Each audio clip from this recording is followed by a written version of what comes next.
He turned 65 in March. The letter from Service Canada arrived 2 months earlier, exactly as promised. He read it, he signed it, he sent it back. His old age security started the following month at $713. He thought he had done everything correctly. What he had not done was ask a single question before signing. Nobody told him that deferring that same OAS payment for just 3 years, until age 68, would have given him $912 per month instead of $713, a difference of $199 per month for the rest of his life. If he lives to 85, that is $47,860 in additional income he gave up in the 60 seconds it took to sign and return that letter. He called me 2 years later. He had been talking to a neighbor who deferred OAS and was receiving significantly more. He wanted to know if he could stop his OAS and defer it now. He cannot. Once OAS starts, it cannot be paused and restarted under the current rules. His decision at 65 was permanent. I spent 28 years inside the Canada Revenue Agency. Before that system, before the voluntary deferral option existed, almost nobody thought about OAS timing. But since the government introduced the ability to defer OAS past 65 in 2013, the decision of when to start OAS has become one of the most important financial decisions a Canadian retiree makes, and most people make it in 60 seconds, on autopilot, the day the invitation letter arrives. Today I am going to show you exactly how much deferral is worth, who benefits most from deferring, and the specific situations where starting OAS at 65 is actually the right answer. Because this is not a simple question, and the wrong answer in either direction costs real money. Let me start with the math, because the numbers are straightforward and the difference is significant. The current OAS payment at 65 for 2024 is approximately $713 per month for someone with a full 40-year residency record. For every month you delay OAS past age 65, your payment increases by 0.6%. Delay 5 years to age 70, and the increase is 36%. $713 becomes $969 per month, a difference of $256 per month. For the rest of your life, indexed to inflation every year. Let me put that in lifetime dollar terms so the number is concrete.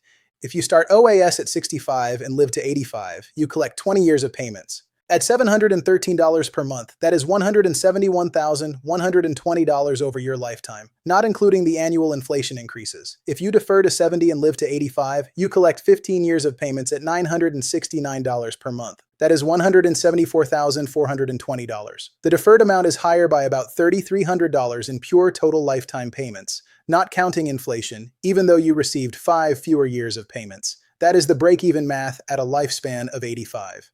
The break-even point, the age where the higher deferred payments overtake the earlier but smaller payments, is approximately 82 years old. If you live past 82, deferring to 70 was the financially better decision. If you die before 82, starting at 65 was better. Statistics Canada data shows that the average life expectancy for a 65-year-old Canadian man today is approximately 84. For a 65-year-old Canadian woman, approximately 87. The average Canadian is expected to live past the break-even point. On pure actuarial grounds, the average Canadian benefits from deferral, but averages do not tell you what to do. Your health, your other income, your tax situation, and your financial need all matter.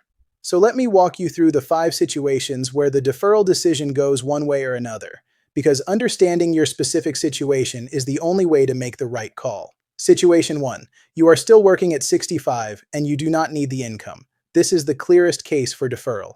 If you are still earning employment income at 65, adding OAS to your income creates a tax problem. OAS is fully taxable. If your employment income is already using up your lower tax brackets, the OAS money arrives at a higher marginal rate. A person earning $40,000 in employment income who adds $8,500 in annual OAS pushes part of their income into a higher bracket. The effective after-tax value of the OAS is reduced by the marginal tax on it. Worse, if your combined income is approaching $90,000 per year, you are getting close to the OAS clawback threshold. The clawback begins at $90,997 in 2024. Every dollar above that threshold costs you 15 cents in OAS. If your employment income already puts you near that threshold, starting OAS just to have it clawed back makes no financial sense. Defer it. Take it when you stop working, when your income drops, when the tax rate on OAS is lower, and when your full personal allowance and age amount credits have more room to shelter it. Situation 2. You are 65, retired, and your income from pension, CPP, and savings is modest. This is where many people assume they should defer, and they are wrong. If your retirement income is modest, your marginal tax rate is low. The OAS you receive today is taxed at a low rate. Deferring it means giving up $700 per month in income you actually need, in exchange for a higher payment in the future that will cost you more in tax when you receive it, assuming your income grows over time. For someone whose total income in retirement is below $30,000 per year, starting OAS at 65 almost always makes sense. Take the money now.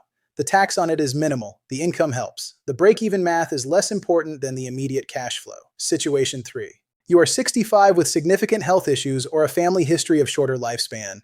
If your health is poor enough that you genuinely do not expect to live past the break-even age of 82, starting OAS at 65 makes mathematical sense.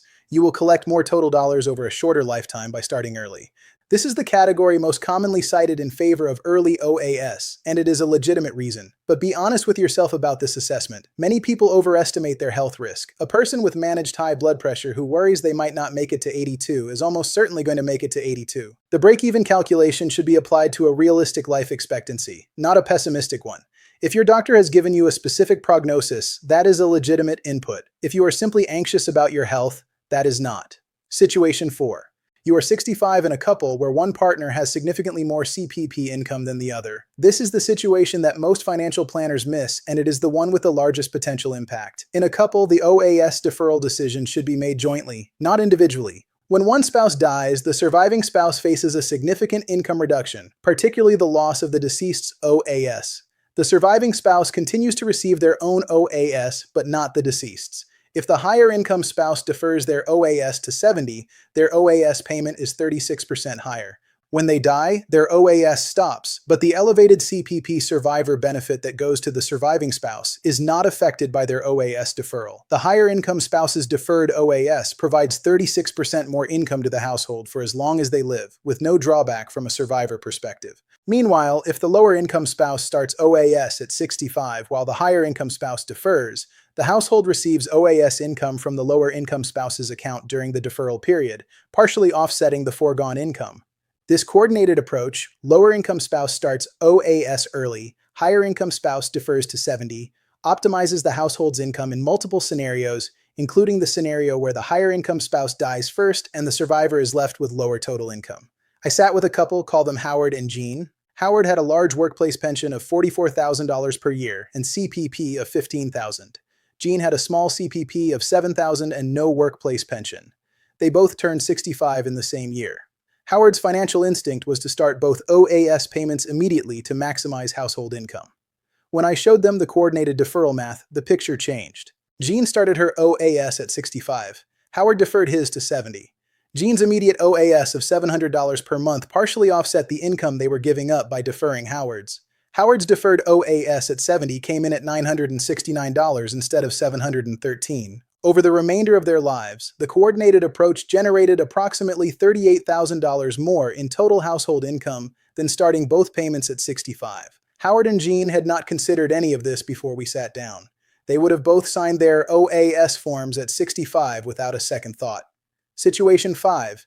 You have significant RRSP or RRIF assets that will generate mandatory income. If you have a large RRSP that converts to a RRIF at 71, and your mandatory minimum withdrawals will add $10,000 to $20,000 per year to your income starting at 72, deferring OAS means that when OAS does arrive, your income is already elevated by those RRIF withdrawals. Adding a higher deferred OAS on top of elevated RRIF income might push you toward or past the clawback threshold. In this situation, the deferral benefit is offset by the increased clawback exposure. The optimal strategy might be to start OAS earlier, before the RRIF minimums kick in, at a lower tax rate and below the clawback threshold, rather than deferring to a point where it arrives alongside income that was always going to be there anyway. This is the kind of calculation that requires your specific numbers. The general principle is that OAS deferral is most valuable when your income at the deferred start date is lower than your income today. If your income is going to be higher when you finally take OAS than it is right now, the deferral benefit is reduced or eliminated by the tax and clawback implications of receiving OAS at a higher income level. Now let me address one question I hear every single time I explain this. What if I defer OAS and then I get sick and die before the break-even point? Did I lose money by deferring? The honest answer is yes. In that scenario, you collected less total money than if you had started at 65. But consider the framing. If you defer to 70 and die at 75, You received 5 years of $969 payments. If you had started at 65 and died at 75, you received 10 years of $713 payments. The deferred scenario pays $85,820 over 5 years. The early scenario pays $85,560 over 10 years. They are nearly identical in total dollars even at age 75, a full 7 years before the break-even point. The argument that deferral costs you money if you die early is weaker than most people assume. The real cost of dying early is not which OAS strategy you chose. It is all the years of retirement you did not have. OAS timing is one factor. It is not the most important factor in most people's financial lives. Let me give you a simple framework for making this decision. Step 1. Calculate your current total retirement income from all sources except OAS. Add pension, CPP, investments, and any other income. Step 2. Ask whether you actually need the OAS income right now to maintain your lifestyle. If yes, start it. If no, continue to Step 3. Step 3. Compare your current income to the OAS clawback threshold of $90,997. If you are within $20,000 of the threshold, adding OAS now may expose part of it to clawback. Deferring keeps you further from the line. Step 4. Estimate your life expectancy honestly, taking into account your health, your family history, and your lifestyle. If you realistically expect to live to 85 or beyond, deferral is likely better. If you have specific health concerns that suggest a shorter lifespan, starting early may make more sense. Step 5. If you are in a couple, consider the coordinated strategy I described. Lower income spouse starts early. Higher income spouse defers. Run the numbers for your specific amounts. I should say clearly, I am a retired civil servant, not a licensed financial advisor. For your specific situation, including your exact OAS projected amounts, contact Service Canada directly at 1-800-2-779-914.